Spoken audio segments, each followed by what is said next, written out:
السلام علیکم، آپ دیکھ رہے ہیں کے نیوز ایچ ڈی۔ میں ہوں حارث علی شاہ گیلانی۔ چلتے ہیں آج کی اہم خبروں کی طرف۔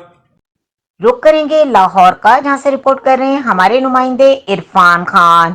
لاہور کے مقامی میرج ہال میں ارشد بٹ کے صاحبزادے کی دعوت ولیمہ کی تقریب منعقد ہوئی۔ دعوت ولیمہ میں پاکستان تاجر گروپ کے صدر اکبر بٹ، رکن قومی اسمبلی میاں مجتبیٰ شجاع الرحمان، رکن قومی اسمبلی چودھری شہباز احمد، علی چودھری، میاں حیدر، عمران بٹ، رحمان گجر، محمد عدنان، اقبال خان، اسد بٹ، حاجی بھولا، حافظ بلال، نواز بٹ، باوا بٹ، ذیشان بٹ، معصوم بٹ، نعیم مغل، حاجی معراج، گوگا مسافر سمیت دیگر سماجی اور سیاسی اور تاجر برادری نے شرکت کی۔ مزید خبروں اور اپڈیٹس کے لیے ہمارے ساتھ رہیے گا۔ تب تک کے لیے اپنا خیال رکھیے گا۔ اللہ حافظ۔